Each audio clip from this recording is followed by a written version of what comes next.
tes.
Assalamualaikum warahmatullahi wabarakatuh.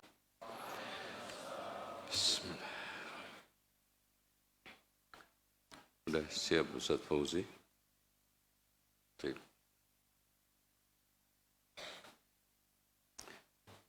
Innal hamdalillah nahmaduhu wa nasta'inuhu wa nastaghfiruhu wa nastahdihi wa na'udzu billahi min shururi anfusina wa sayyiati a'malina. من يهده الله فلا مضل له ومن يضلل فلا هادي له. أشهد أن لا إله إلا الله وحده لا شريك له وأن محمدا عبده ورسوله.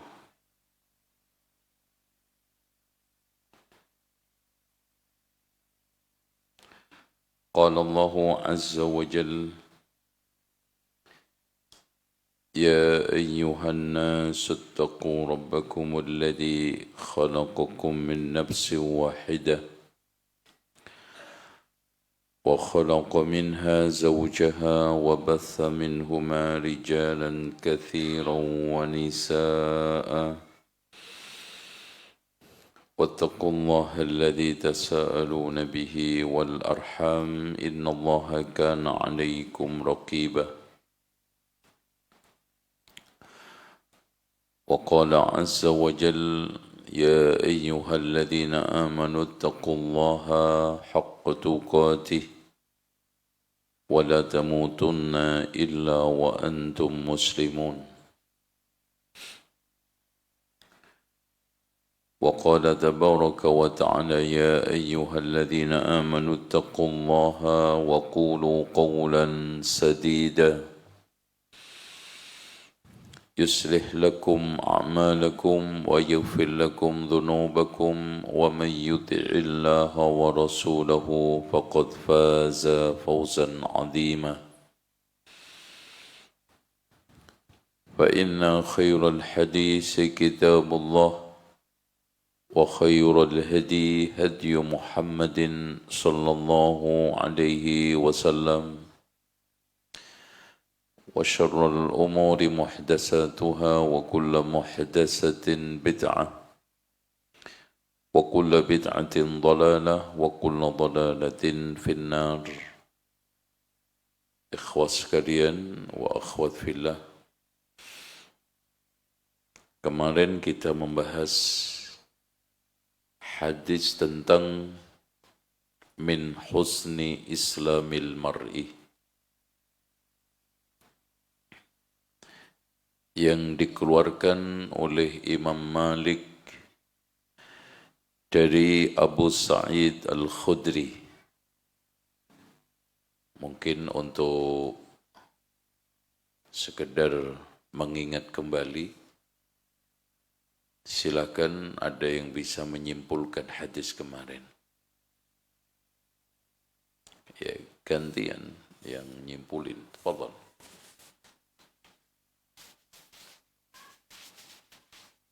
Dapat hadiah Mas, tanya. Kesimpulan hadis yang kemarin, tafadhal.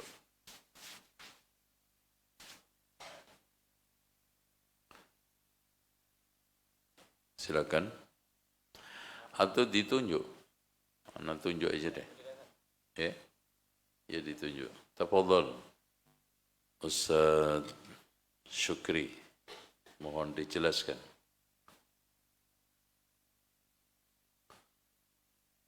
Bil Arabiyah atau bil Indonesia? Tafadhal.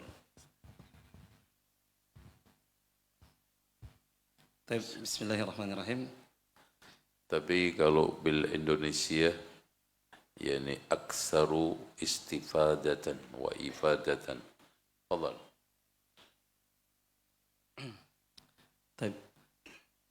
Seorang hamba ketika masuk Islam, ya dari hadis idza aslamal abdu fa hasuna islamuhu. Kemudian dia baik Islamnya, artinya sesuai dengan Al-Quran dan Sunnah, ikhlas dan mengikuti Sunnah Rasulullah SAW, maka Allah yang pertama, Allah Subhanahu Wa Taala mengampuni dosa-dosa sebelumnya, termasuk dosa syirik. Artinya selain syirik pun diampuni oleh Allah Subhanahu Wa Taala. Itu yang pertama. Kemudian yang kedua, kebaikan-kebaikan yang sebelumnya dilakukan sebelum Islam, itu pun bisa diganjarkan oleh Allah Subhanahu Wa Taala. Menurut penjelasan sebelumnya, kalau dia melakukan, kalau itu setelah Islam, kalau dia melakukan kebaikan-kebaikan bisyarat idza hasuna islamuhu wa in asaa ukhida bil awal wal akhir. Naam. Baik. Baik, Ustaz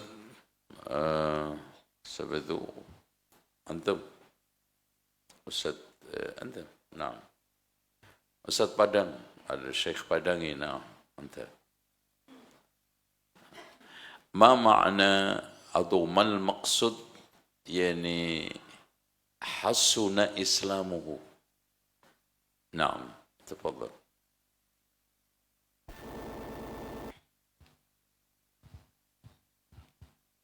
نعم.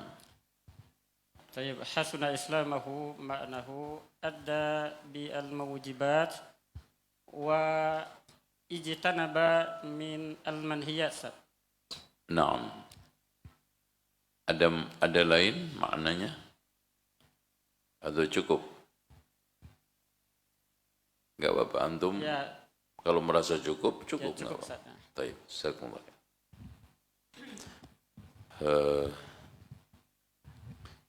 Yang terbelakang, manusia terbelakang. Jadi posisi manusia paling terbelakang.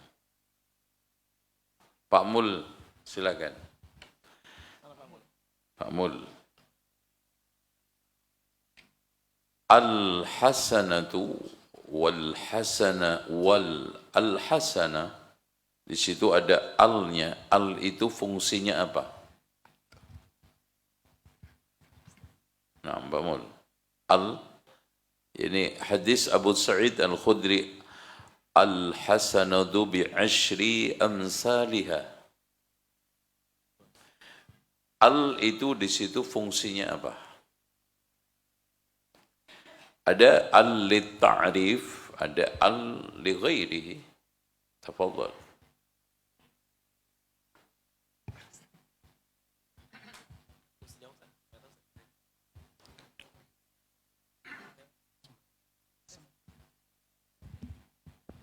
Ya, nggak tahu katanya tadi.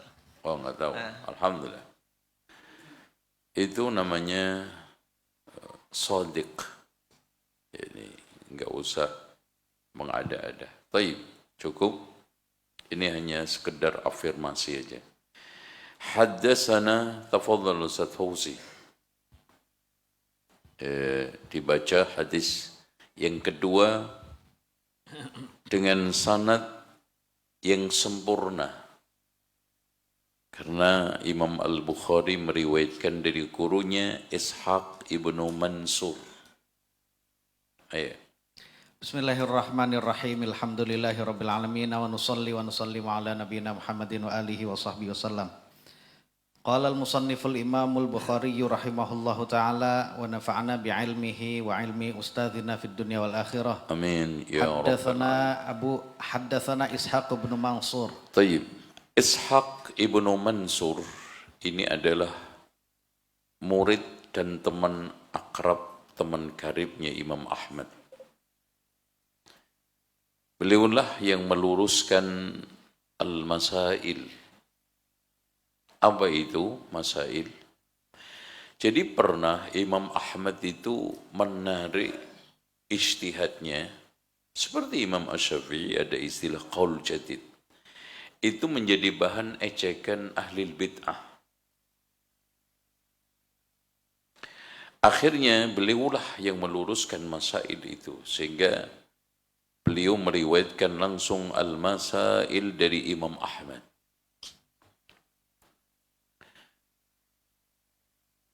Antara beliau dengan Yahya ibnu Ma'in, Masya Allah, hampir saling berdekatan. Bahkan ketika beliau mencari ilmu ke Yaman dengan nanti ini haddatsana Abdul Razzaq. Yani, karena Abdul Razzaq itu gurunya Ishaq, juga gurunya Imam Ahmad. Dia pergi ke sana, dan antum ma'ruf sekali bagaimana perjalanan dengan jalan kaki ribuan kilometer yang membuat Imam Ahmad akhirnya sakit-sakitan. Dan antum tahu enggak, di daerahnya Imam Abdul Razak itu sulit air, untuk wudhu saja saya harus berjalan 2 mil. 2 mil itu berapa? 1 mil itu 1,5 kilo. Kalau 2 mil berarti 3 kilo. Dan ketika kami wudhu, maka sambil membawa air untuk persediaan, dan itu saya lakukan tiap hari. Pernah di suatu hari Idul Fitri, Abdul Razak tidak mengumandangkan ini takbir. Ya, sebelum Id. Akhirnya Imam Ahmad sama Ishaq ibnu Mansur ini tanya, wahai Imam Abdul Razak, kenapa engkau tidak bertakbir? Ya, kalau seandainya engkau takbir, kami juga takbir. Ana nunggu juga kamu takbir. Kalau kalian berdua takbir, ana juga takbir. Jadi subhanallah, ketawaduan seorang imam kepada muridnya, murid kepada temannya. Ini murid teman guru, Masya Allah. Dan bagaimana bagi mereka itu saling menghormati. Karena di sana dia takut mendahului ijtihadnya Imam Ahmad, di mana takbir keras itu dilarang. Sehingga dia tidak takbir. Kata Imam Ahmad setelah sholat, wahai Abdul Razak, kenapa antum enggak takbir? Kalau seandainya engkau takbir, kami berdua juga ikut takbir. Nah, ana juga nunggu kalian berdua. Kalau kalian berdua takbir, kami juga takbir. Dan Imam Ahmad adalah pembela paling terdepan ketika Imam Abdul Razak dituduh Syiah, tasyayyu'. Bahkan beliau mengatakan, ma asma' minhu bihadza syai'a. Kenapa? Karena ada sebagian ulama yang mengatakan hadisnya atau beliau itu lemah. Bahkan Yahya bin Ma'in melemahkan. Ya. Yahya bin Ma'in melemahkan. Ada yang lebih parah lagi, Abbas ibnu Abdul Azim menisbatkan kepada dia ilal kadhib. Dan itu semua terbantahkan dengan orang-orang dekatnya, di antaranya adalah Ishaq ibnu Mansur dan juga Imam Ahmad, ma ra'aitu ahsanan nasi hadisan min Abdul Razak. Mas, ini antum khusyuk banget. Khusyuk apa ngantuk? Nah, anda. Nah, samping antum berduaan, nah itu, ya dari SD dua-duanya. Iya, iya SD. Kenapa? Antum khusyuk apa ngantuk? Husnudzon aja. Ngantuk? Nah, khusyuk, Masya Allah. Alhamdulillah. Ini ngalai muridnya Syekh Abdul Razak. Masya Allah, khusyuknya. Ya.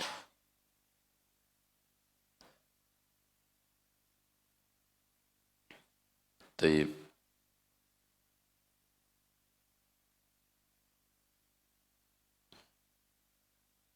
Kata Imam Ahmad, memang dia itu suka meriwayatkan apapun yang menjadi kabar umat manusia.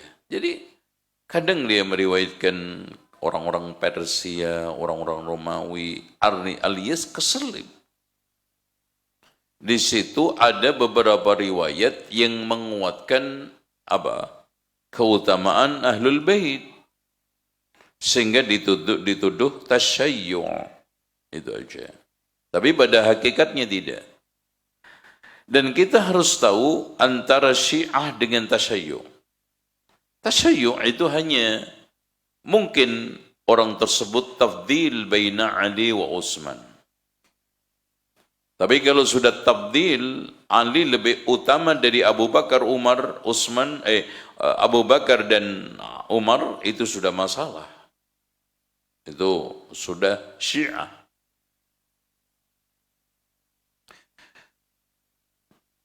Ini dengan demikian Ishaq ibnu Mansur adalah seorang yang bisa kita katakan pembela dan juga penguat seperti Imam Ahmad terhadap Abdul Razak. Taib. Qala. Qala haddatsana Abdul Razzaq. Taib. Nih, haddatsana Abdul Razak. Inilah yang membuat Imam Ahmad itu bangga. Mendapatkan sanad Ma'mar ibnu Rashid dari Abdul Razak. Andaikan Imam Ahmad tidak pergi ke Yaman untuk menemui Abdul Razak As-Sun'awi atau As-Sun'ani. Sun'awi atau Sun'ani?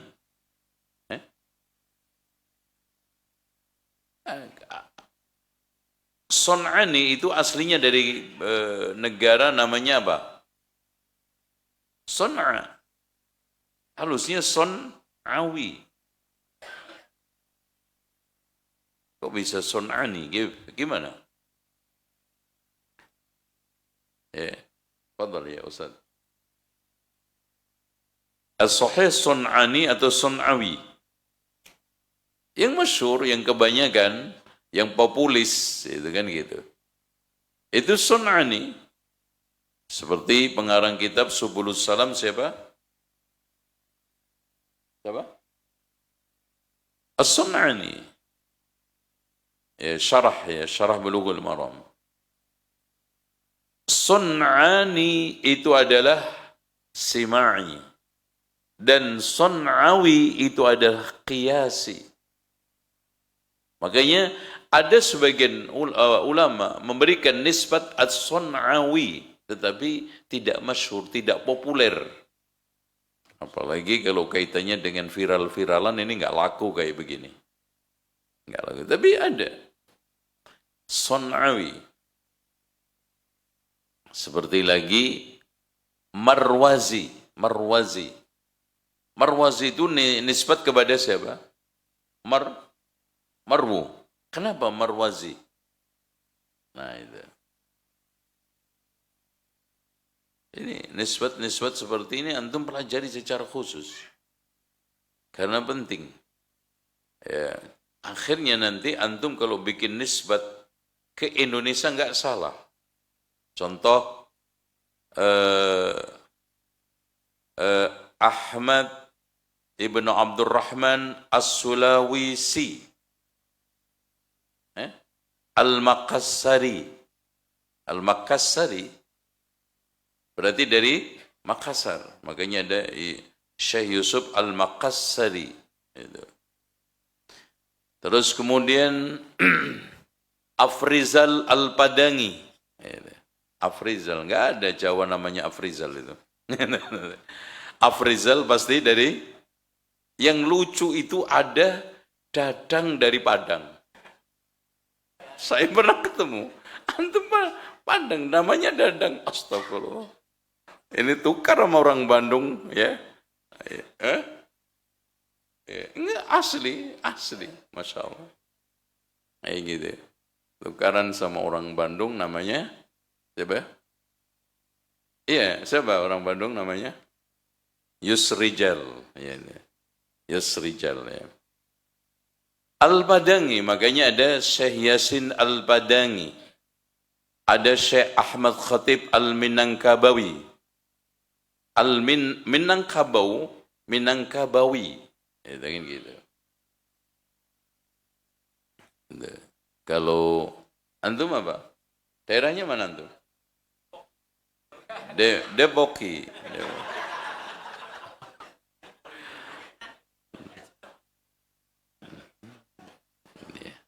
Kalau antum aslinya dari Tabuk, Taboki.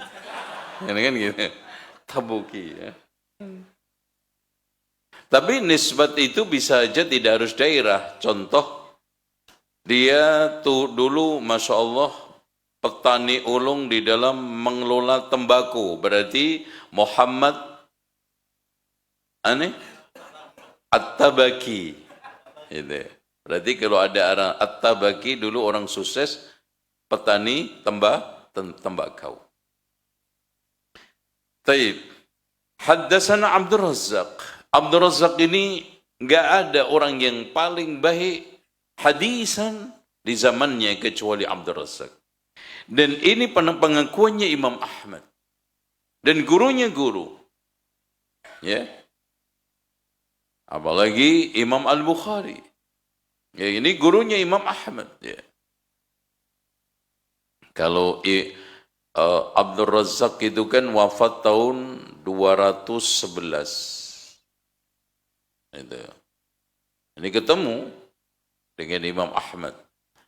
Imam Ahmad wafat tahun 241. Nah, itu sezaman. Ini juga sama, ya. Ishaq bin Mansur, ya. 246. Kalau Imam Al-Bukhari 256 wafatnya. Kalau Imam Muslim berapa? Antum ya, antum melek ngobrol, antum kalau enggak ngobrol tidur. Ana nanya, lahirnya Imam Bukhari kapan? Wafatnya? Sampingnya itu enggak, sampingnya antum. Nah itu, yang antum tengok. Enggak, belakang antum.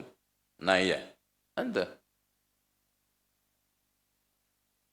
Kenapa antum enggak bisa tapi ngobrol? Nengok kanan kiri tadi ngapain? Bicara apa? Perhatikan ya ikhwan. Antum tahu enggak, Imam Malik itu kalau kajian enggak ada satupun yang bisa menggerakkan kepalanya ketika mengaji sunnah. Di majelisnya Imam Malik, antum menghormati, ta'zimus sunnah itu penting ikhwan. Siapa yang menghargai sunnah kalau enggak kita? Kalau antum kajian solawatan enggak apa-apa, cengar-cengin, joget aja boleh. Ya kan gitu, kalau ngaji boleh, joget aja boleh. Imam Malik kalau mau mengkaji Muwatta itu wudu, mandi seperti mandi junub, kemudian mengenakan pakaian terbagusnya, kemudian setelah itu diberi minyak wangi terwanginya. Itu majelisnya Abu Ayyub As-Sakhtiyani itu dipenuhi dengan orang-orang ahli ilm. Kalau sudah mulai kajian, tidak ada satupun kepala yang bergerak, kepalanya seperti diinggapin burung. Gimana? Itu. Gimana Ustaz Fauzi? Kajiannya lanjut nggak? Anak khawatir Harus lanjut. kita kualat sama Sahih Bukhari kalau ngajinya kayak begini. Mungkin mujarobat aja deh ngajinya. Atau mujarobat atau mambaul hikmah. Itu bagus untuk dukun. Itu jadi buku perdukunan ini yang dianggap Islami itu namanya Manbaul Hikmah. Ya, apa? Ya, Khazinatul Asrar boleh itu. Atau nah, nanti antum mana kasih amal-amalan Hizib Nawawi, Hizib Thair itu untuk tengkar bagus, tawuran bagus. Ya, gimana? Atau ngaji itu aja. Anak khawatir kualat dengan enggak level gitu loh, Pak. Kita berinteraksi dengan Sahih Bukhari takut kurang adab, nanti akhirnya kita dituntut imam muallif sama Rasulullah bukan nomor satunya. Ini Sahih Bukhari dikaji di zaman Imam Ibnu Taimiyah, dikaji pada zaman Ibnu Qayyim, pada zaman ini penuh dengan khidmah, dikaji di Masjidil Haram, Masya Allah, Masjid Nabawi. Ini dikaji di Masjid Imam Ibnu Hajar yang mensyarah Sahih Bukhari. Namanya apa? Fathul. Ya, antum tahu enggak buku itu diselesaikan oleh Imam Al-Hafidh berapa tahun? 25 tahun. Jadi Imam Al-Hafidh Ibnu Hajar menyelesaikan Fathul Bari itu 25 tahun. Dan Allah berikan kesuksesan karena tidak sedikit ulama yang nulis buku di tengah wafat. Seperti Imam An-Nawawi, Majmu' Syarah Muhadzab itu selesai menjelang Kitabul Buyu. Diwasiatkan kepada muridnya, enggak selesai juga. Akhirnya diselesaikan oleh salah satu cendekiawan dari Mesir, tapi tidak seperti isi yang telah ditulis oleh Imam An-Nawawi. Fathul Barinya Ibnu Rajab enggak selesai. Ya. Ada Fathul Bari. Gimana? Dilanjut atau ganti kitab? Ini, lanjut aja. Ya pelan-pelan kita belajar beradab gitu ya. Enggak apa-apa sekarang salah. Nanti lebih parah lagi salahnya gitu kan. Nah, Masya Allah. Baik. Lanjut. Qala akhbarana Ma'mar. Abdul Razzaq ini memiliki kitab Musannaf ya. Musannaf ini bedanya gini Pak. Kalau Musnad itu kitab hadis yang ditulis ya secara keseluruhan berdasarkan urutan sahabat, tanpa dibilah bab per bab sesuai dengan kitab. Kalau Al-Jami' itu disusun berdasarkan bab, ada Kitabul Iman, nanti Kitabul Ilm. Nah, Musannaf itu dalam penyusunan bab seperti Al-Jami' di dalam merangkum itu semua hadis-hadis baik itu dari Rasulullah, sahabat maupun kadang tabi'in. Makanya mengumpulkan hadis-hadis apa? Mausul, mauquf, mursal. Itu musannaf. Dan musannaf yang paling terkenal setelah musannaf Abdul Razzaq adalah musannaf Ibnu Abi Syaibah. Ini mengumpulkan sahabat tabi'ini Rasulullah, hadis-hadis dari Nabi, sahabat mauquf, kemudian mursal dari tabi'in. Namun musannaf Ibnu Abi Syaibah ini lebih mengutamakan tabi'in dari kibarut tabi'in. Kalau sighar enggak. Dan dia selalu mengangkat asar-asar dari kibarut tabi'in yang sinkron dengan hadis itu. Itu musannaf ciri-cirinya. Makanya kalau kita membaca Musannaf Abdul Razzaq sama seperti Musannaf Ibnu Abi Syaibah. Baik, qala akhbarana Ma'mar. Ma'mar Ibnu Rashid Abu Urwah. Ya. Al-Basri ini adalah seorang ulama yang selevel dengan apa? Qatadah, selevel dengan A'mash. Ya. An Hammam ibnu Munabbih. Hammam ibnu Munabbih ini adalah Qurs, ya. Dia ini asli orang Naisabur, Ajam asli. Makanya namanya itu nama Persia. Inilah beliau yang ketemu Abu Hurairah radhiyallahu anhu.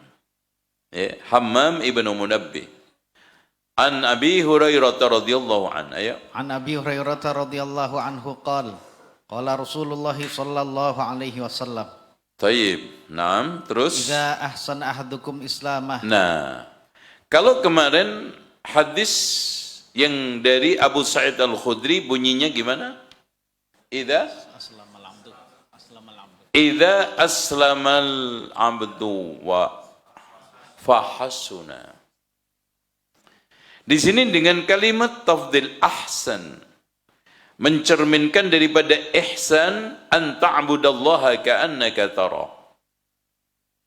Dan ini hadis mausul yang kemarin mu'allaq. Dengan demikian, kenapa Imam Al-Bukhari itu memasukkan mu'allaq? Karena ada syahid yang mausul. Ini syahid. Kenapa? Karena sahabatnya berbeda.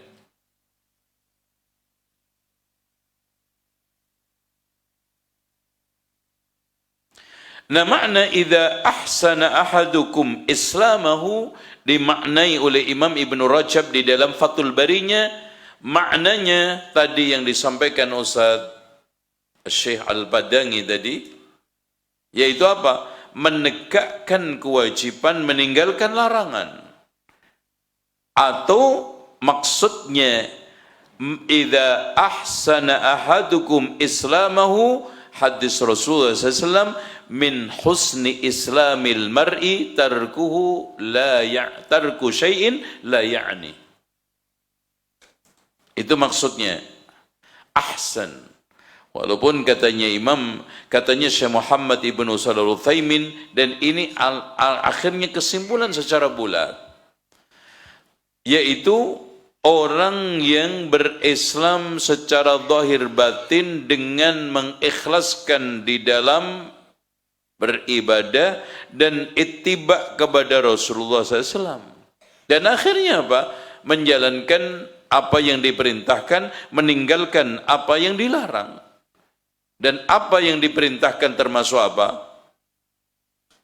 Semua hal-hal kaitannya dengan kebaikan Islam, yang dilarang keburukan, dan itu closingnya adalah min husni islamil mar'i tarku syai'in la ya'nihi.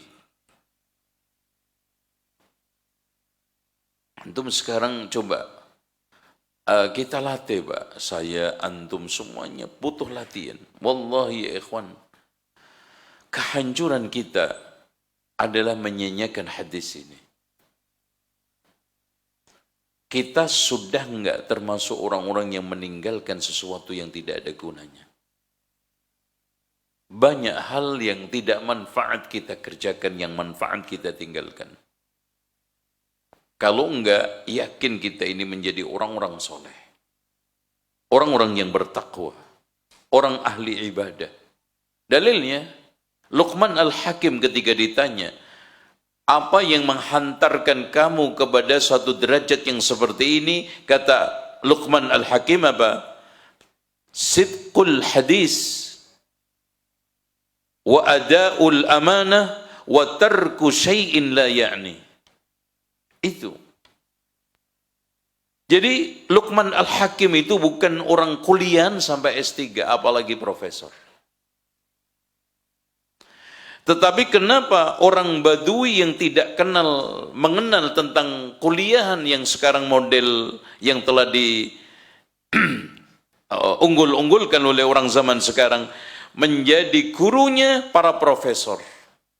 Dan betapa banyak orang-orang yang mendapatkan gelar doktor, tingkatan akademis, hanya membahas tentang masalah tarbiyahnya Luqman Al-Hakim. Namanya direkam indah di dalam Al-Quran, dijadikan nama surat, dan pilar-pilar pendidikannya sampai hari ini patut untuk menjadi kaidah-kaidah tarbiyah. Kenapa, Pak? Ternyata kata beliau 3. Ada'ul amanah wa sidqul hadis wa tarku syai'in la ya'ni. Kalau sekarang nggak manfaat, tinggalkan. Contoh aja sekarang, anak kasih contoh. Antum diajak orang untuk bergabung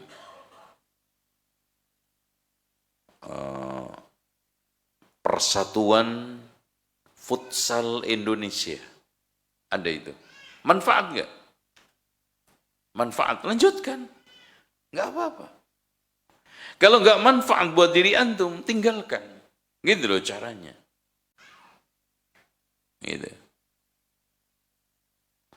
Jadi dasar apapun yang kita menjadi pijakan adalah apa? La yaral mu'min samanan illal jannah, kata Imam Ibnu Hazm. Jadi seorang mukmin itu tidak akan pernah memandang sesuatu yang ada gunanya, ada nilainya, ada manfaatnya, ada harganya kecuali surga. Makanya prinsip kalau tidak ada surganya, saya nggak mau keluar keringat. Itu Pak. Karena umur pendek, amal yang harus kita kejar banyak sekali. Ilmu yang belum kita kuasai Pak, itu lebih banyak daripada yang sudah kita kuasai. Antum masih juga menyanyiakan waktu. Antum juga masih buang-buang umur. Dan bandingkan sekarang ulama-ulama bagaimana memanfaatkan waktu Pak. Kata Imam Asy-Syafi'i, setelah saya bergaul dengan orang sufi tidak mendapatkan faedah kecuali dua. Waktu itu seperti pedang, kalau kita tidak gunakan untuk menghunus, kita yang dihunus. Orang itu kalau tidak sibuk pada kebaikan, pastinya cuma keburukan, nggak ada tengah. Makanya Rasulullah mengatakan, ni'matani maghbunun fihima katsirun minan nas, as-sihhatu wal faragh. Gunakan waktu antum pagi, ada zikir pagi. Anehnya gini Pak, zikir pagi, zikir petang nggak pernah kena. Quran wirid 1 juz nggak pernah kena. Ilmu juga masih pas-pasan. Tapi anehnya hal-hal yang sifatnya mubah, bahkan paling tinggi itu sunnah, kena. Ini cara manajemen apa Pak? Imam Syafi'i itu, saya tanya sama antum, hari-hari yang dilalui oleh Imam Syafi'i sama enggak dengan hari-hari kita? Sama. 7 hari. Imam Syafi'i 8 hari? 7 hari. Minggunya ada enggak Imam Syafi'i yang minggu Ahad ke-6 ke-7? Paling banyak juga Ahad ke-5 kalau Masehi. Jamnya juga sama enggak Imam Syafi'i? 1 hari, 1 malam berapa? Sama. Kenapa Imam Syafi'i, antum lihat, karyanya seperti itu. Imam Nawawi wafat tahun berapa Pak? Imam Syafi'i umurnya kurang lebih 52 tahun. Umurnya Imam Nawawi berapa? Masya Allah. 45, itu pun kurang.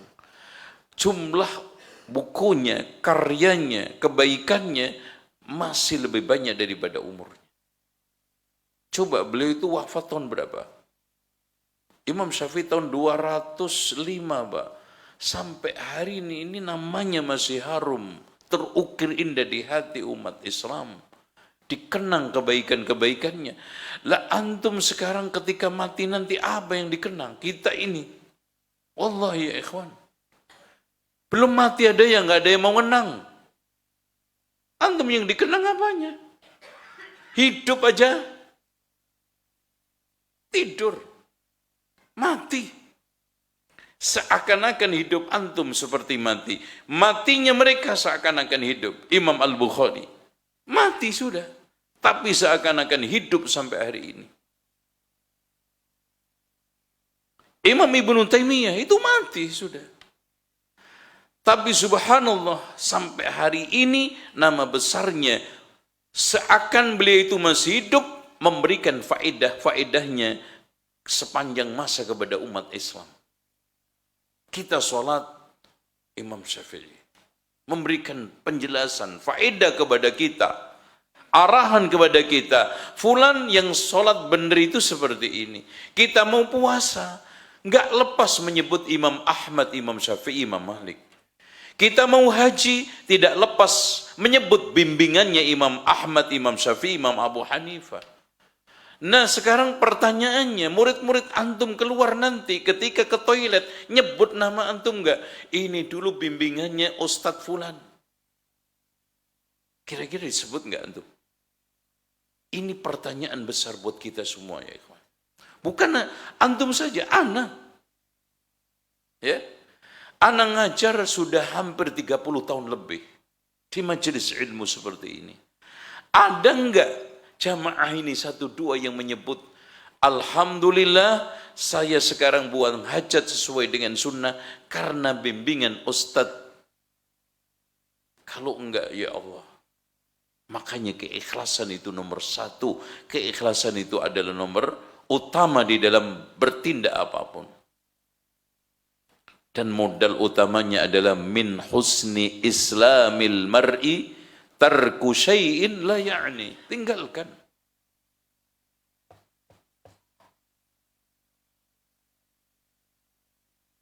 Gitu Ustaz Fauzi ya. Itu maknanya idza ahsana ahadukum islamahu. Coba bandingkan sekarang camkan faedah orang yang bisa memperbaiki Islamnya dengan cara tadi, menegakkan perintah untuk dijalankan, larangan untuk ditinggalkan, atau meninggalkan sesuatu yang sia-sia. Akibatnya apa? Yang kita dapat apa? Baca Ustaz. Fakullu Idza ahsana ahadukum islamahu fakullu hasanatin ya'maluha tuktabu lahu bi'asri amsalha ila 700 dha'af. Berarti kemarin al-hasanatu bi asyri amsalha di dalam hadis Abu Sa'id Al-Khudri adalah al-istighraq. Ustaz Pak Mul, al-istighraq alias menghabiskan semua kebaikan. Artinya tidak hanya satu cabang atau dua cabang atau cabang tertentu kebaikan, bahkan semua kebaikan. Ya'maluha qabla islamihi tuktab lahu bi asyri amthaliha ila 700 dha'fin.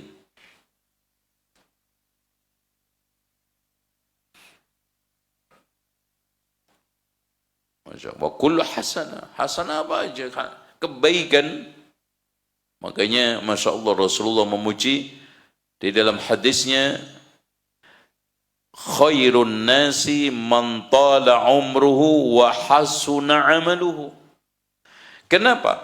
Karena setiap harinya yang dipikirkan kebaikan, setiap harinya sekarang ini yang diniatkan, yang dituju kebaikan, yang diinginkan kebaikan, yang dimaksudkan kebaikan. Selagi orang itu ingin menjadi orang baik dan berusaha untuk menjadi orang baik, insya Allah natijahnya minimal nggak jadi orang jelek. Minimal itu. Itu yang harus kita tempa, Pak. Kenapa Rasulullah mengatakan ahabbun nasi ilallahi anfa'uhum linnas.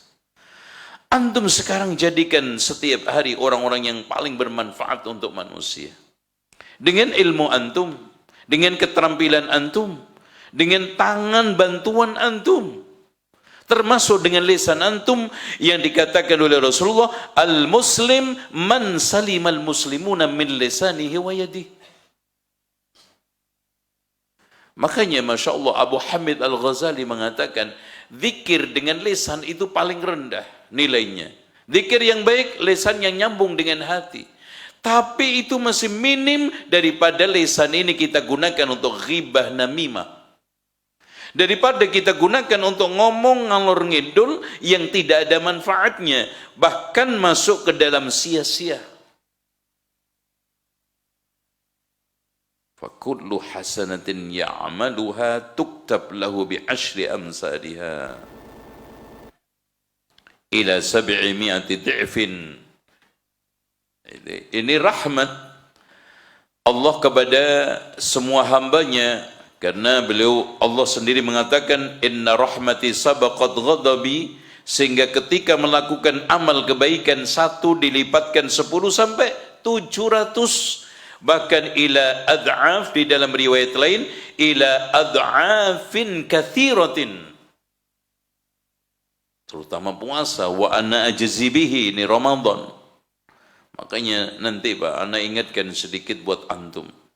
Ramadan nanti antum bikin jurnal yang paten, jurnal yang baik, supaya kita tidak lagi-lagi kesleo, lagi-lagi kita masuk Ramadan pulang dengan tangan kosong. Tetapi sebelum Ramadan ada namanya syahrul ghaflah, yaitu Sya'ban.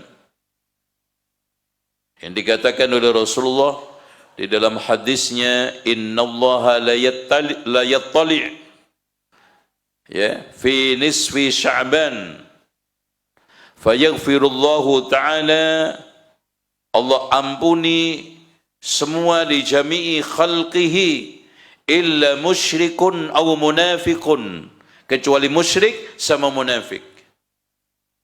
Ini satu-satunya hadis yang disahihkan oleh Syekh Al-Albani.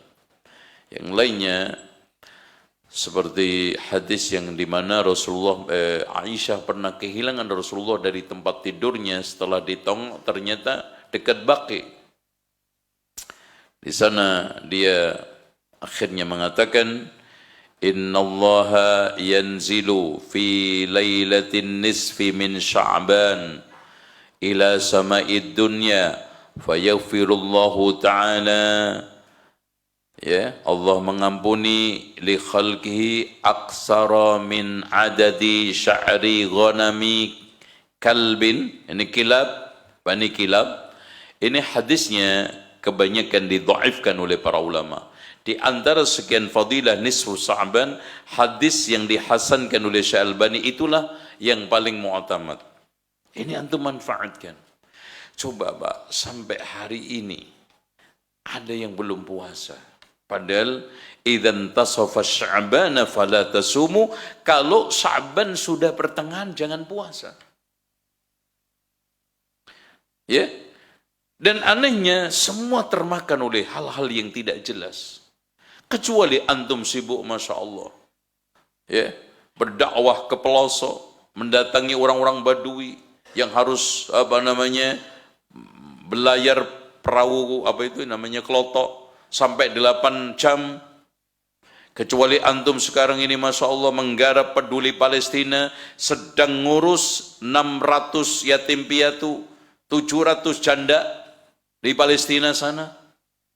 Sehingga antum minimal mendapatkan ganti as-sa'i 'alal armalati wal masakin kal mujahid fi sabilillah wa kal qa'im bil laili was sha'im bin nahar. Ini blank, enggak ada. Perlu kita sering menyalah-nyalahkan diri kita sebelum menyalahkan orang lain. Ada apa dengan diri kita? Allah berikan kesempatan berkali-kali Jumat. Enggak usah jauh-jauh, kita yang dekat aja Jumat. Yang katanya Rasulullah SAW, inna min afdali ayyamikum yawmal jum'ah fa'aksiru alaiya minas salat fa inna salatakum ma'rudatun alaiya Allahumma salli wa sallim wa barik ala Muhammad. Tapi satu hari Jumat pun enggak ada salawat yang nyangkut, dan itu berjum'ah-jum'ah. Wa man qara'a surat al-kahfi yawmal jum'ah, ya, ada Allahu lahu ma baina jum'atain, lepas juga. Terus apa Pak yang kita banggakan untuk masuk surga di hadapan Allah?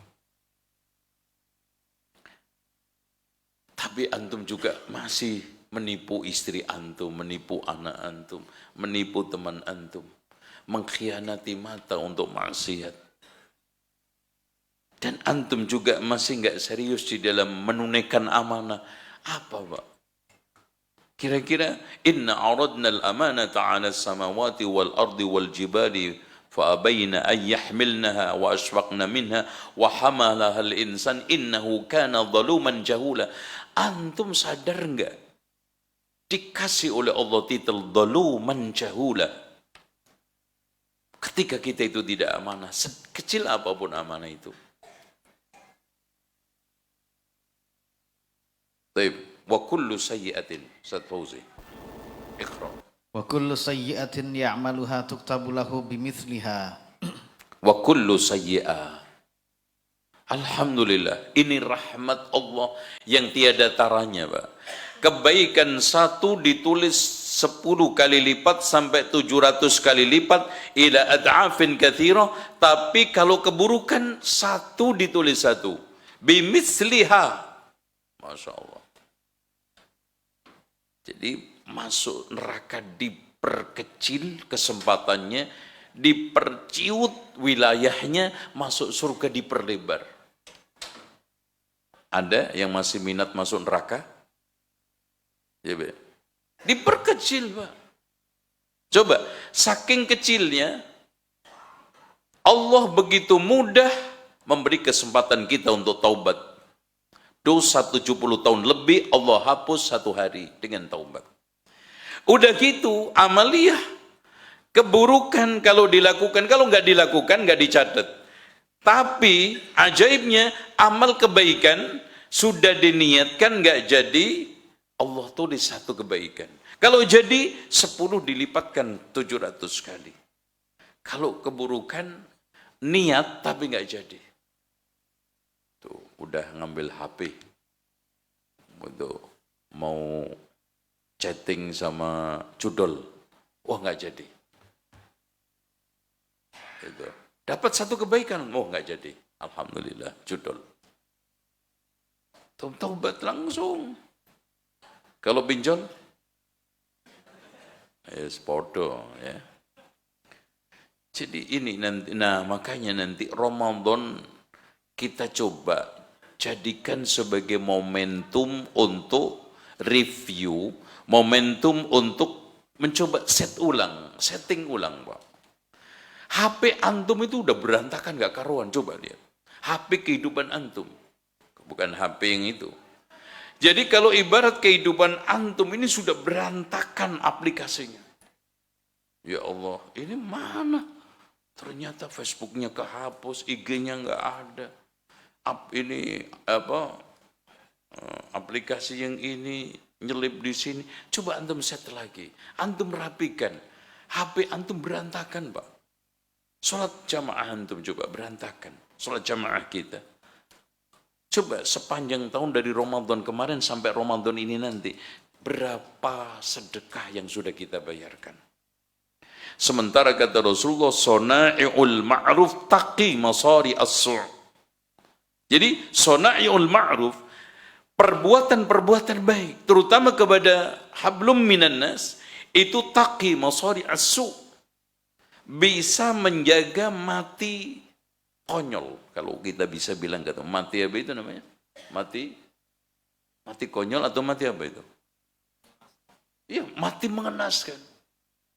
Sekarang mengerikan, Pak, mati konyol itu. Kita lagi antri, kita sedang jalan aja ditendang sama motor. Tadi jalan, di pinggir jalan. Ternyata ketiban sama apa? Pohon. Rantingnya pohon gede lagi, Masya Allah. Kalau tiban durian mending. Antum yang ketiban, istri yang makan. Karena jalan bareng-bareng. Itu. Wa kullu sayyi'atin ya'maluha tuktab lahu. Antum coba set ulang lagi, ayo kita. Nah caranya juga, coba Ramadan ini antum jadikan momentum untuk perubahan. Apa yang kita rubah? Ya antum masing-masing pasti punya. Ya Allah, ana sampai hari ini masih pelit. Udah, Ramadan ana jadikan sebagai momentum merubah pelit saya. Ya Allah, sampai hari ini saya menjadi orang yang sombong. Tilkad darul akhiratu naj'aluha lilladzina la yuriduna 'uluwan fil ardi wala fasad. Jadi surga itu tidak akan dimasuki orang yang sombong dan suka ngerusak. Itu aja. 'Uluwan fil ard. Kenapa? benih-benih itu masih ada. Sampai hari ini saya amal itu penuh dengan ria. Udah sedikit ria. Sampai hari ini anak nggak ikhlas di dalam beramal. Coba Pak, nanti kita masing-masing pasti punya masalah berbeda-beda. Anak punya masalah hasad sama orang, ya Allah. Anak ini kenapa? Penyakit hasad ini sudah sulit saya hilangkan. Coba momentum Ramadan setting ulang untuk menjadi orang nggak hasad. Kalau antum sekarang biasa tidak bisa menjaga mulut, suka ghibah namimah, coba setting ulang nanti Ramadan. Ya mudah-mudahan nyampe. Karena belum tentu. Antum yang umur-umur seperti ini, belum tentu nyampe Ramadan. Yang muda, belum tentu. Yang tua, insya Allah. Kan gitu. Nah kan boleh kan. Berharap tua. Insya Allah. Gitu ya. Nah, intinya ini kita closing. Kemarin kita bahas. Bahwa konteks hadis ini adalah orang yang dulu kafir.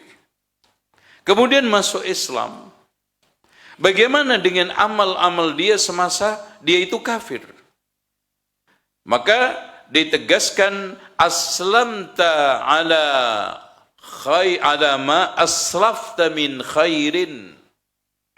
Kamu masuk Islam bersama kebaikan-kebaikan yang dulu kamu lakukan pada zaman kufur. Tetapi itu dengan syarat apa? Idza hasuna islamuhu, tetapi wa idza asaa fil Islam, di sana ada riwayat ukhidha bil awal wal akhir, disiksa dengan dosa yang awal dan yang akhir. Nasallallahu alaihi. Walaupun kemarin saya ingatkan lagi, ada yang menafsiri aslamta ala ma aslafta min khairin, itu maksudnya watak-watak baik pada zaman kafir, pada zaman dia itu masih beragama kufur, itu akan juga menjadi watak-watak baik setelah Islam. Itu satu. Yang kedua, sana'ul khair, alias pujian-pujian baik, ya, popularitas baik pada zaman dia itu kufur akan juga sama, bahkan lebih baik ketika dia masuk Islam. Ya, dia lebih mendapatkan pujian, acungan jempol, ya, apresiasi. Ada yang mengatakan karena keberkahan, kebaikan-kebaikan kalian yang kamu lakukan ketika masih kufur, akhirnya Allah berikan itu keberkahan, antum bisa dapat hidayah Islam. Tetapi itu semua ditolak oleh Imam An-Nawawi.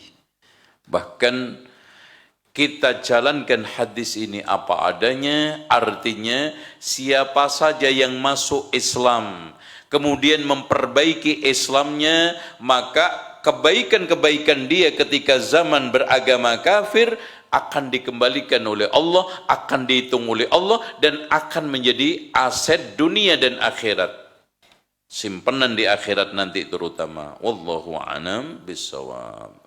Demikian, mungkin ada yang tanya, silakan. Harusnya banyak yang bertanya. Ayo, silakan Ustaz.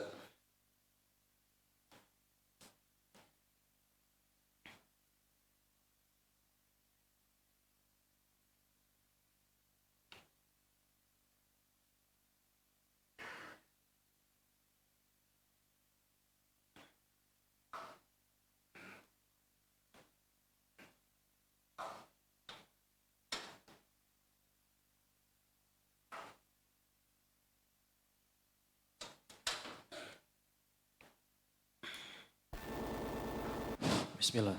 Syukran Ustaz atas ilmunya. Ana ingin menanyakan terkait hadis tentang salat Ustaz ya. Ya, siap. Jadi jalur Jabir bin Abdullah, Rasulullah SAW bersabda, "Baina rajuli wa baina syirki wal kufri tarkus shalah." Nah, di sini sarahnya ini yang kufurnya kufur akbar atau tidak, dan yang tarkus shalah ini maksudnya meninggalkan sholat sekali dua kali atau selamanya Ustaz. Syukran Ustaz. Perdebatan para ulama tentang masalah hukum orang yang meninggalkan sholat memang cukup pelik. Namun akhirnya diringkas oleh Imam Ibnu Taimiyah dengan ringkasan yang cukup eksotik dan cukup mendalam, yang disebut dengan deep kesimpulan. Ya kan gitu, ya. Deep kesimpulan. Kata beliau, jika orang tersebut itu meninggalkan sholat secara total, nggak pernah sholat, maka apapun alasannya, dia dikatakan kafir. Ya. Soal kaitannya dia itu istihza udah clear. Kalau orang meninggalkan sholat karena istihza, karena ingkar itu udah bukan. Ini bukan karena ingkar. Kenapa? Kata alasan beliau, sulit untuk dikatakan orang meninggalkan sholat secara total seumur dia itu beragama sampai mati nggak pernah sholat itu alasannya males. Itu nggak mungkin. Antum sekarang, Masya Allah, daftar ke IHBS untuk menjadi karyawan. Kemudian diterima, diumumkan, bahkan sudah tanda tangan MOU. Kemudian nggak pernah masuk sama sekali sampai pensiun. Alasannya malas, diterima nggak? Antum bukan karyawan IHBS, udah clear itu. Jadi malas di sini sulit untuk diterima. Malas itu yang sahih adalah kadang-kadang. Contoh, ana malas makan. Masa antum seumur hidup nggak pernah makan? Ya makan, cuman hari ini lagi malas makan. Contoh aja, orang Indonesia dikatakan, Mas, udah sarapan belum? Belum, karena belum makan ketupat 1 piring. Walaupun makan roti tadi 2. Orang itu dikatakan makan urfan, dikatakan orang itu sholat urfan. Ya masa sih orang nggak pernah sama sekali sholat dikatakan muslim, nggak pernah sama sekali masuk ke kantor dikatakan karyawan. Urfan wa syar'an nggak bisa diterima. Oleh karena itu hadis-hadis yang terkait dengan meninggalkan sholat itu kafir adalah tarkus sholati kulliyah. Itulah maksud dari hadis Rasulullah, al-ahdu bainana wa bainahum as-shalah faman tarakaha tarkan kulliyah. Tapi barang siapa yang kadang sholat kadang tidak, sholat wajib ya, karena kalau hanya sholat Idul Fitri, Idul Adha enggak masuk, karena tidak menggugurkan rukun Islam. Sholat Idul Fitri tidak menggugurkan rukun Islam. Makanya bagaimana hukumnya kalau ada orang Islam cuman sholatnya Idul Fitri sama Idul Adha? Tok.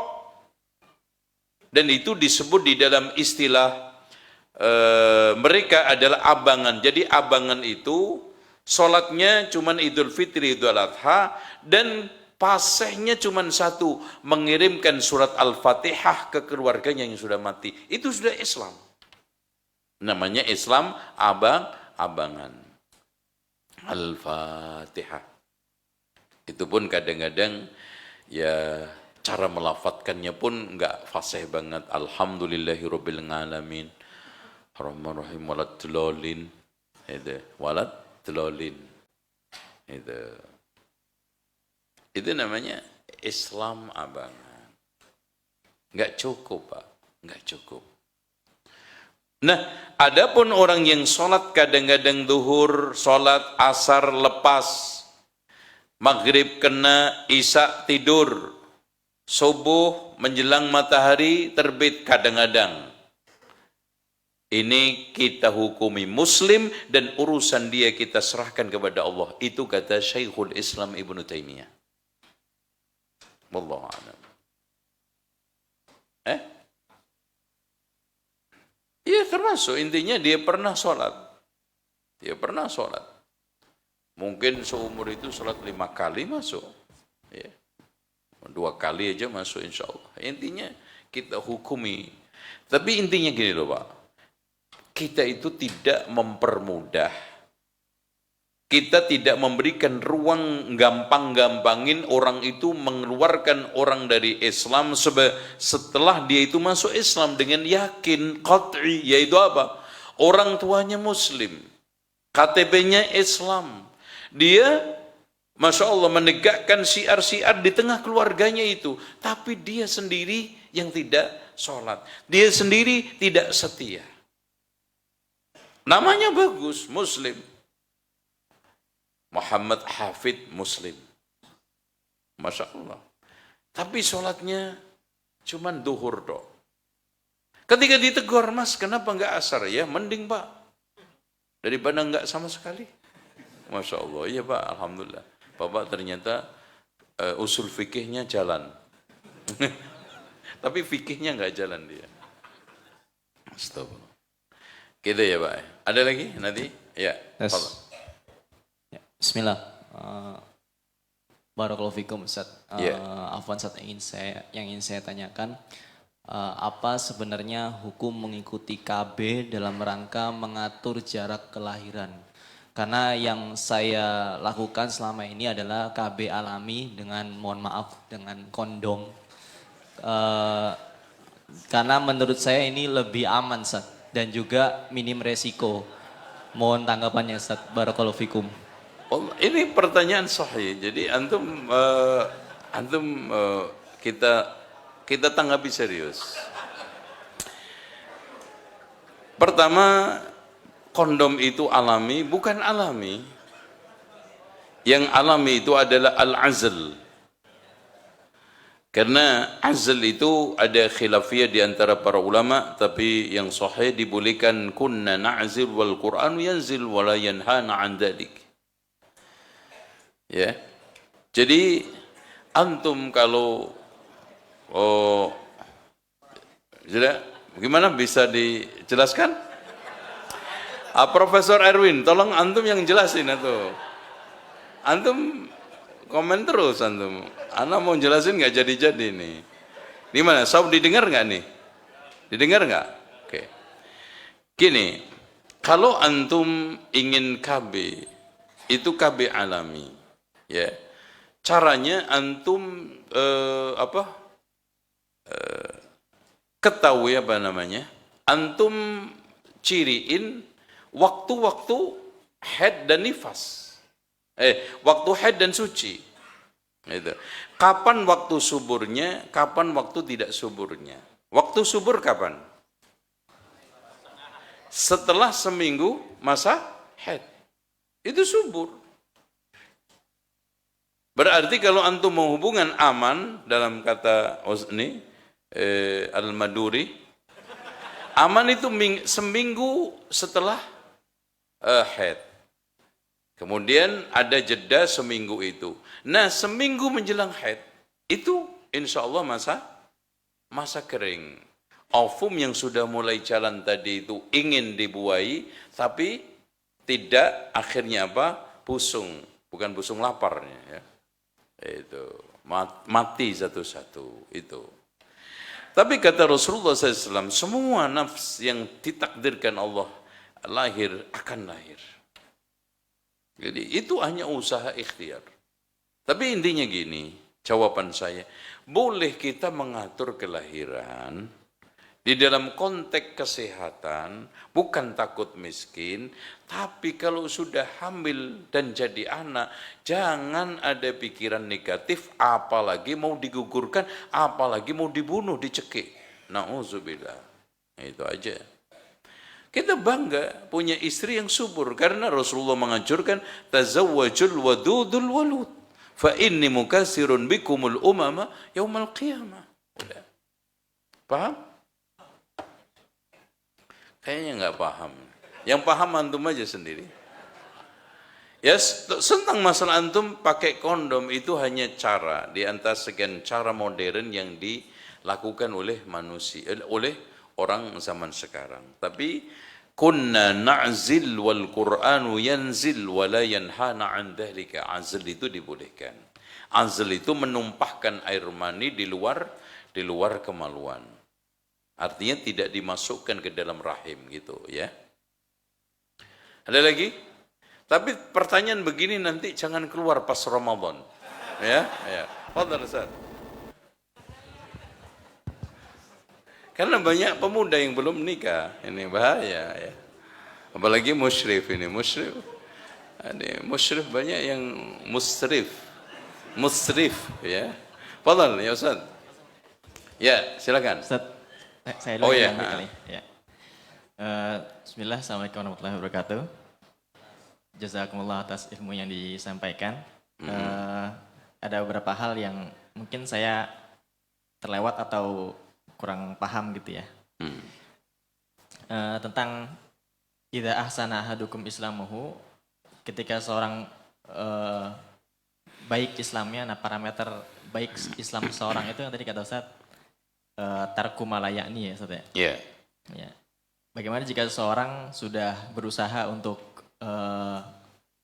beramal sesuai dengan kemampuannya, kemudian meninggalkan kemaksiatan sesuai dengan kemampuannya, tapi dia masih sesekali melakukan sesuatu yang tidak bermanfaat. Apakah berarti orang itu belum husnul Islam? Syukran. Pertanyaan berarti, kesimpulannya gini berarti, ada orang yang berusaha untuk memperbaiki Islamnya gitu kan? Iya benar. Ustaz. Dalam perjalanan ini, insya Allah dihitung nggak? Iya, semua. Jadi, tolong Allah subhanahu wa ta'ala menghargai usaha kita. وَالَّذِينَ جَاهَدُوا فِينَا لَنَهْدِيَنَّهُمْ سُبُلَنَا. Insya Allah. Makanya disitulah yang paling penting kita niat untuk menjadi orang baik, berpikir menjadi orang baik, insya Allah jalan kebaikan akan di depan kita. Minim-minimnya sulit untuk menjadi orang buruk. Itu aja ya. Fadhal ya Ustaz.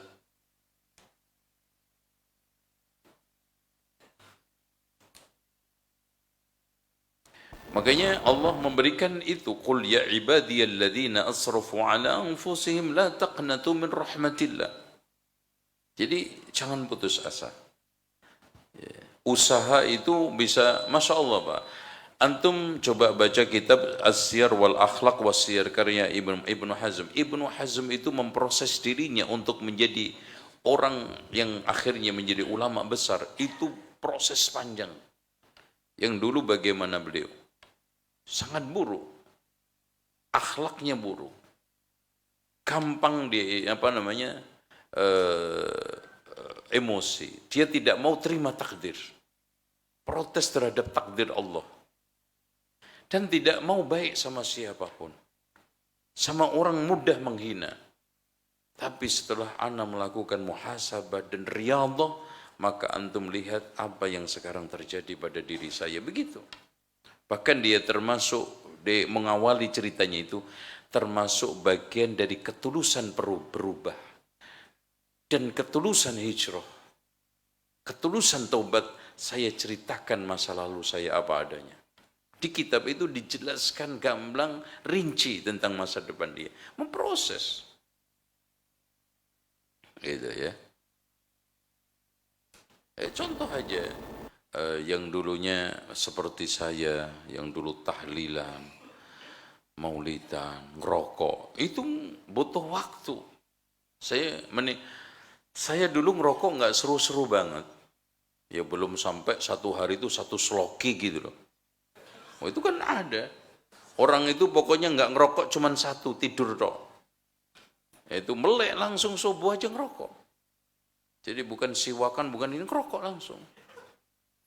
Jadi mati ngerokok, mati apalagi ngobrol, masya Allah. Itu, wah orang seperti ini butuh waktu. Hijrah itu proses, nggak bisa langsung instan intinya. Silakan Ustaz. Baik, Bismillah. Syukran Ustaz atas waktunya. Ya. Saya ingin bertanya terkait dengan sholat.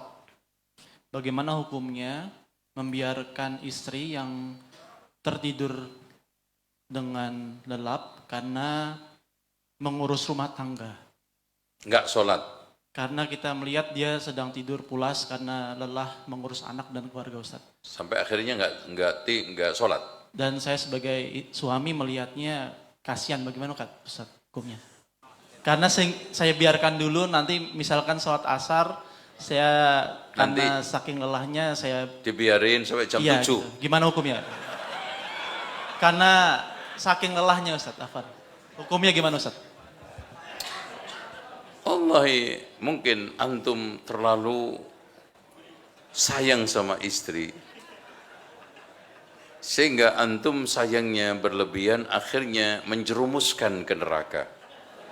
Sekarang gini, anak kasih perumpamaan. Coba antum ekspresikan sayangnya antum ke istri antum. Antum pulang, menemukan istri tidur lelap sekali.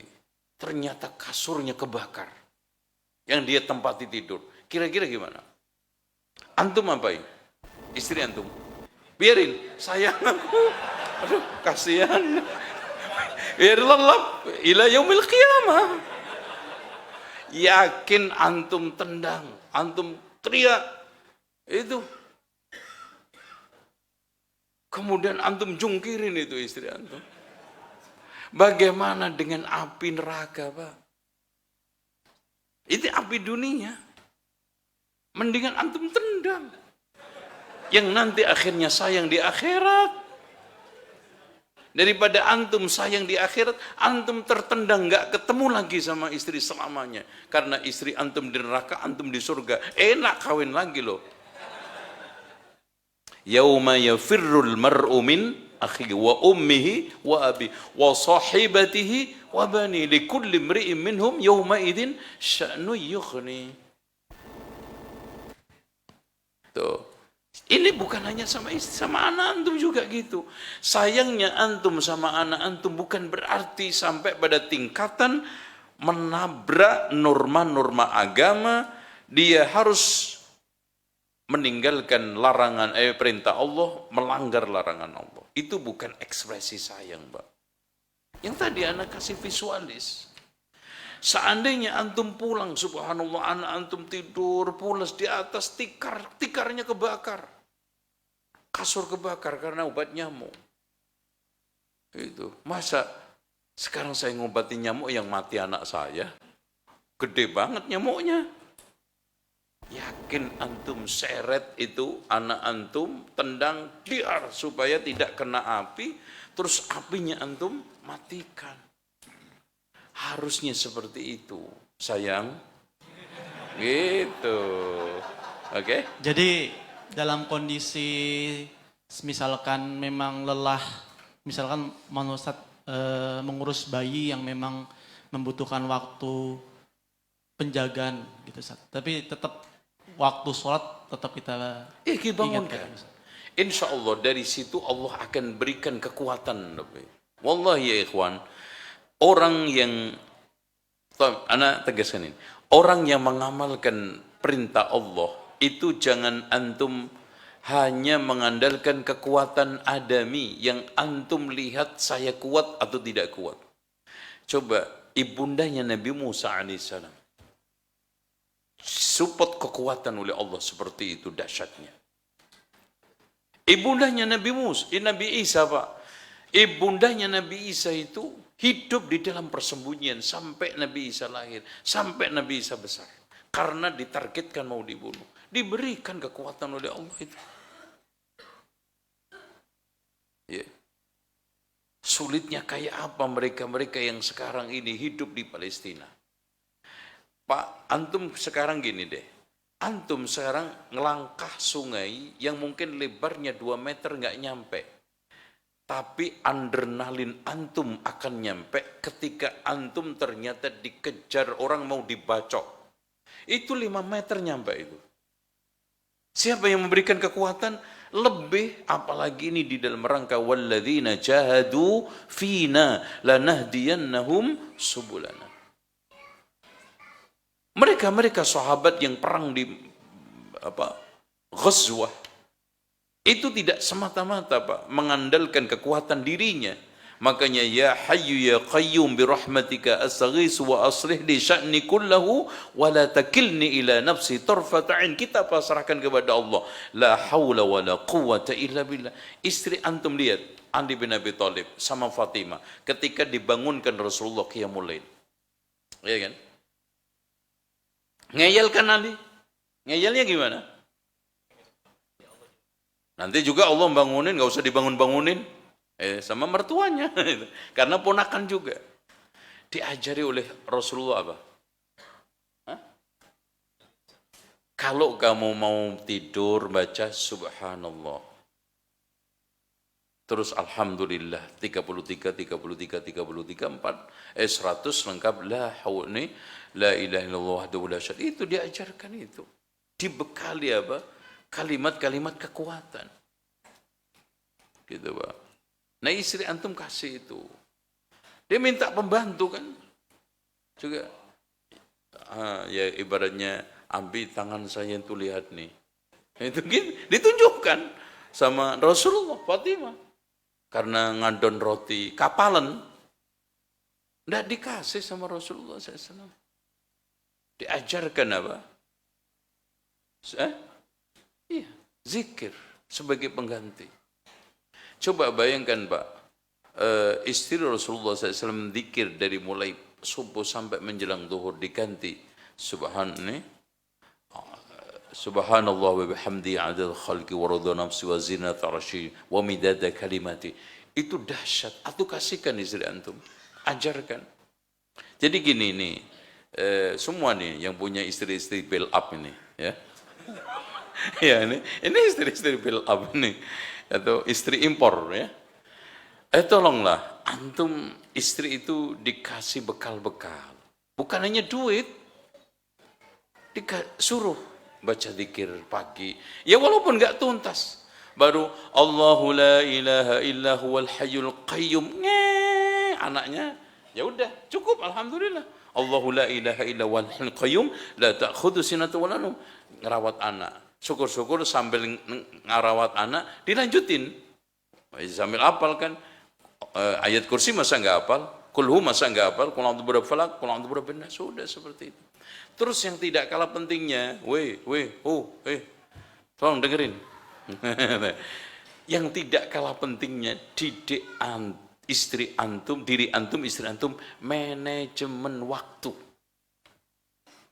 Manajemen waktu. Walaupun memang Masya Allah, tidak kecil kerjaan seorang istri dengan pekerjaan. Makanya Pak sampai digugurkan jihad, digugurkan sholat jamaah, sholat Jum'ah, waqarna fi buyuti. Karena memang Masya Allah. Makanya antum juga jangan biarkan istri sendirian. Kalau sekarang istri antum lelah capek, antum bikinkan susu untuk anak antum, bantu bangun. Ambilin air. Ya. Cuci baju gak apa-apa. Kalau cuci baju sekarang banyak laundry kiloan, antum aja dikiloin sekali ya. Nah, kalau dijual lah kiloin. Kalau nggak bisa nyuci. Intinya antum bersamai istri. Istri itu antum jangan sampai nggak hadir. Satu, ketika sakit. Dua, ketika dia itu sangat repot padat kerjaannya. Tiga, ketika dia sedang menghadapi masalah. Ya, masalah ruwet. Padahal jawabannya cuma simpel. Perempuan itu memang senang ruwet. Nggak senang selesai. Senangnya ruwet.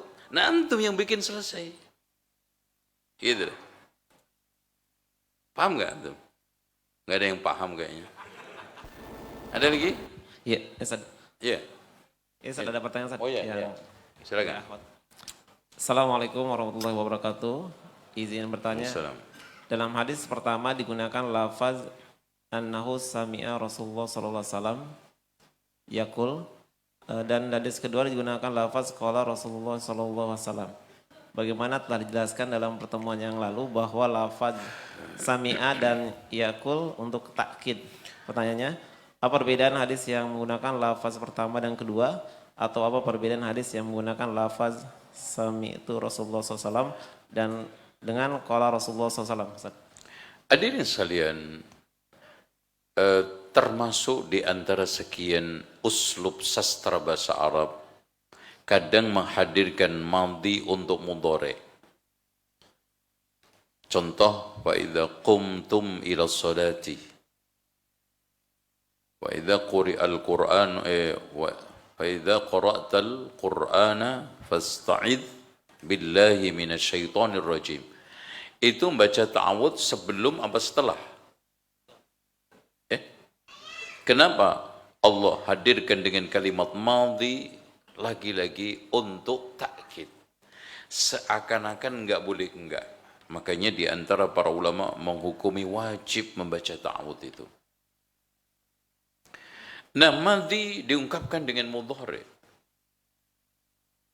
Takkidnya di mana? Li takkid wa tanbih, untuk memberikan penguatan dan peringatan. Seakan-akan perkara itu anyar, baru, mudhari, sedang dalam keadaan kita hadapi.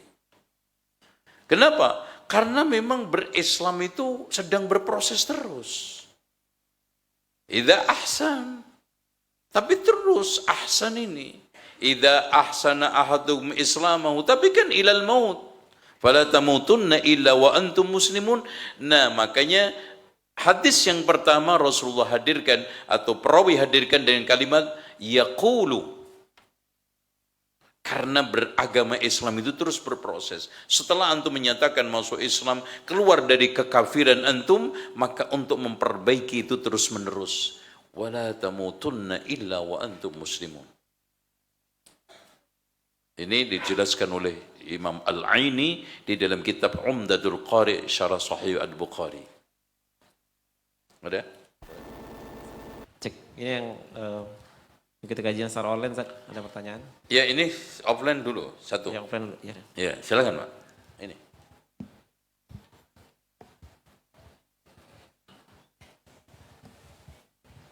Bismillahirrahmanirrahim. Syukran atas ilmunya, Ustaz. Izin bertanya. Istri Ana dulunya Nasrani, Ustaz. Yeah. Anak seorang pendeta. Kami nikah di tahun 2009. Yeah. Di antara pesan dari mertua itu, dari ayah, satu, nama anaknya tolong jangan diubah, karena itu diambil dari Alkitab. Setelah menikah, saya juga mikir, karena ada hadis Rasulullah SAW itu yang berkaitan tentang masalah nama, karena setiap kita akan dipanggil namanya kelak pada hari kiamat. Satu. Yang kedua, status mu'alafnya ini sampai kapan, Ustaz? Apakah masih tetap status karena masuk Islamnya sampai sekarang terbawa dengan nama itu, apakah mesti harus dirubah gitu? Ya, mu'allaf di Indonesia itu secara urfan wa syar'an itu setiap orang yang dulunya beragama selain Islam, kemudian dia masuk Islam, meskipun sudah berpuluh-puluh tahun masih dikatakan mu'allaf, urfan begitu. Tapi syar'an, sebetulnya batasnya itu adalah ketika dia sudah memahami Islam secara bagus dan mengamalkan Islam secara utuh dan telah udkhulu fis silmi kafah. Itu. Makanya hadirin sekalian, istilah mu'allaf ini di dalam zaman dulu salafun salih itu hanya diperlakukan orang yang anyar masuk Islam. Yang menjelang sama anyar. Antum lihat prakteknya Rasulullah SAW membagi ghanimah perang Hunain. Yang dikasih mereka, mu'allafati qulubuhum, mereka yang baru. Tapi setelah dia itu 2 tahun, 3 tahun, nggak ada satupun yang sekarang ini diberikan zakat terus. Statusnya mu'allaf. Nah, di sini kadang-kadang masuk Islam sudah 30 tahun, sudah, Masya Allah, udah buyutan ngaku anak mu'allaf. Nah, mu'allaf dari sisi syar'i itu adalah mereka yang perlu ditundukkan terus untuk bisa menerima Islam. Ya, semua orang Islam sekarang mu'allaf. Buktinya kalau antum tablek, anak itu ketika tablek di kalangan orang awam selalu dipesan, Ustadz jangan keras-keras. Itu jangan disampaikan ini jangan ini. Kenapa? Karena mereka masih awam. Maksudnya mu'allaf. Anak, ya Allah, kapan kuatnya gitu. Tapi ya kita mau nggak mau mendapati audiens yang seperti itu. Sampai terakhir dicari-cari materi tinggal 2. Yang tersisa tinggal 2. Akhlak sama nikah kawin. Nah itu yang aman. Menyampaikan soal pernikahan rumah tangga ke kalangan manapun, ke tingkatan sosial kayak apapun pasti diterima. Yang kedua masalah akhlak. Apalagi akidah, mu'allaf semua Pak. Mu'allaf semua. Yang tokohnya aja mu'allaf. Buktinya kita sampaikan ini bid'ah, langsung tanduknya 5 keluar. Kita ajarkan tentang masalah cara beriman asma wa sifat. Allah itu turun ke langit dunia. Langsung marah dia. Padahal simple. Orang yang sering mengatakan Allah di mana-mana, itu paling getol melakukan peringatan Isra Mi'raj. Iya tidak? Rasulullah Isra Mi'rajnya kemana? Kemana? Subhanallah. Ketemu siapa? Allah. Cuman nggak bisa melihat karena Rasulullah mengatakan nurun anna ara inda sidratil muntaha. Dan yang kedua, Allah menurunkan Al-Quran. Nggak ada satupun teks yang Allah mengatakan Al-Quran itu datang kepada Rasulullah. Kalau Allah itu di mana-mana harusnya datang. Ini turun dari mana turun? Nah, giliran terus turun dari siapa itu Quran? Turun dari siapa Pak? Anehnya yang paling sering mengadakan peringatan nuzulul Quran itu yang mengatakan Allah di mana-mana, enggak terima Allah itu semayam di atas aras, enggak terima Allah itu turun ke langit dunia. Padahal Quran turun dari dzi quwwatin 'inda dzil arsy makin muta'in samma amin. Inda dzil arsy makin. Wa anzalna dari atas. Itu masuk ada datang itu. Terus kalau Isra Mi'raj kemana? Ke Gua Selarong. Itu nemui di Ponegoro, kan gitu. Ke langit, ke Sidratul Muntaha. Indahal Jannatul Ma'wa. Ketemu siapa? Allah. Cuma apa? Nurun anna ara, enggak bisa melihat. Saya kira itu, nah oleh karena itu ana sarankan diganti. Ya pesan nggak benar. Ya, kalau seandainya sekarang Muslim saja berwasiat kepada kita kesalahan, kita harus rubah, nggak boleh kita taati. Apalagi pesannya non Muslim, nggak boleh taati. Gitu ya. Ada lagi bos? Satu lagi. Cek, satu lagi. Assalamualaikum warahmatullahi wabarakatuh. Assalamualaikum ya Ustaz. Ana Abu Abdullah izin bertanya. Bagaimana cara menjaga kualitas keislaman seorang suami yang sering menghadapi perkataan menyakitkan dari istri? Seperti ungkit-ungkit kesalahan yang lalu padahal sudah minta maaf dan taubat kepada Allah. Dan juga istri sering pinjol tanpa sepengetahuan suami. Padahal sudah ditambah uang nafkah bulanan dan diajak ke kafe. Wallahi menurut saya ini istri termasuk yang telah dikategorikan oleh Rasulullah salasatun yad'una fala yustajab lahum. Ada 3 orang yang berdoa tidak dikabulkan oleh Allah. Yang pertama rajulun kana tahtahu imra'atun sayyi'atul khuluqi falam yutalliqha, laki-laki yang memiliki istri buruk akhlaknya, bukan buruk mukanya, buruk akhlaknya, tidak diceraikan. Berarti apa solusinya? Cerai. Kayak nggak ada wanita lagi aja. Ini juga perempuan kagak tahu diri, persaingan ketat. Gue ngomong apa nih? Persaingan ketat.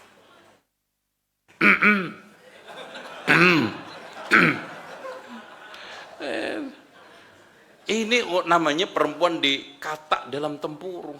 Ini namanya nggak tahu diri, bukan dirinya nggak tahu. Kalau dirinya nggak tahu, cukup dinasihatin. Ini nggak tahu diri. Suami udah ganteng, pinter, soleh, disia-siakan, dapat kayak apa lagi loh? Nah itu nasihat saya. Ya, paham? Udah. Kalau sekarang masih juga pertanyaan seperti ini, bawain ke depan saya. Gue siapin nanti bubur campur racun tikus. Gue racunin aja mati udah. Itu. Lo kawin lagi. Intinya, saya ulangi lagi, 3 orang kan antum, Masya Allah Pak, aktivitas hidup mana yang lepas dari doa? Sholat Masya Allah dari awal akhir doa, pagi sore doa. Sementara Masya Allah, doa antum tidak didengar oleh Allah, tidak dikabulkan oleh Allah. Karena apa? Punya istri jelek, akhlaknya tidak diceraikan. Yang kedua, orang yang menyerahkan harta kepada orang yang safi. Yang ketiga, orang yang menyerahkan harta kepada orang lain tanpa saksi. Makanya kalau utang piutang, ada catatan, ada saksi. Bukan soal duit antum nanti hilang nggak hilang. Doa antum supaya dikabulkan Allah. Paham nggak itu? Udah gitu aja, catat ya. Nanti, mana catat alamatnya nanti orangnya. Saya kira itu ya. Dan sebetulnya Pak, anak ingin nasihatin panjang banget tapi waktu. Soal masalah rumah tangga, intinya gini. Closingnya. Laki-laki menikah itu tujuan utama mencari ketenangan. Perempuan menikah mencari perlindungan. Makanya ketika seorang perempuan tidak terlindungi, laki tidak mendapatkan ketenangan, pasti bubar. Dan waspadalah, waspadalah, waspadalah. Kurang berapa? 5. Jangan membesarkan rumah tangga dengan hutang piutang. Jangan mentradisikan untuk menutupi kebutuhan hidup dengan utang kecuali komi.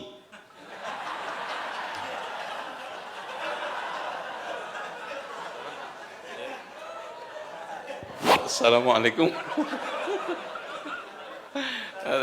Ya, nanti bandarnya komi tutup nanti. Ya, makanya anak kecuali kan. Ya itu. Apalagi pinjol, ya Allah. Literasi antum gimana? Nafsul mu'min mu'allaqatun bidainihi hatta yuqda'an. Jiwa seorang mukmin itu tergadai oleh utangnya sampai dibayar. Prinsip kasih ke istri antum, mending nggak punya apa-apa, yang penting nggak punya utang daripada punya utang tapi kenapa-kenapa. Punya barang banyak tapi kenapa-kenapa. Kenapa dulu beli? Kenapa dulu ini? Kenapa ngutang? Itu. Apalagi istri antum pegangin kartu kredit. Wah bahaya itu. Bahaya. Kartu kredit itu ilmunya cuma 3. Gesek, gasak, gosok. Gesek kartu, gasak barang, gosok dodo. Kan gitu. Gesek kartu kan enak. Enak gesek. Nggak tahunya 4 juta. Gasak barang, wow enak ini. Katanya ini kartu kredit ramah sosial. Ramah utang. Udah, mau beli ini kredit, beli ini gesek kartu kredit. Akhir bulan gosok, dodo. Aduh, Masya Allah mas, 15 juta. Itu. Wallahi ya ikhwan. Kalau bukan karena bisnis, hutang itu kalau bisa dihindarkan. Apalagi juga hanya untuk kebutuhan konsumtif. Antum baliknya apa? Utang terus. Ya, mending nggak punya apa-apa daripada punya apa-apa tapi kenapa? Itu catat prinsip itu. Mana suka, mana sarana. Dulu iklan televisi. Mana suka? Sukaan. Mana itu sarana. Kebutuhan sama keinginan itu dibedakan. Paham nggak? Yang belakang itu loh yang diperalat sama istri-istri. Yang bertekuk lutut, paham nggak? Hah? Laki-laki itu ar-rijal, jangan sampai bertekuk lutut, apalagi ditekuk-tekuk. Ini yang bikin IHBS gak maju ini semua. Ini. Wallahi muka-muka gak beres semuanya. Gue tutup aja deh. Subhanakallahumma wa bihamdika asyhadu an la ilaha illa anta astaghfiruka wa atubu ilaik. Assalamualaikum warahmatullahi wabarakatuh. Assalamualaikum warahmatullahi wabarakatuh. Jazakallahu khairan, barakallahu fikum Ustaz atas ilmu yang telah disampaikan.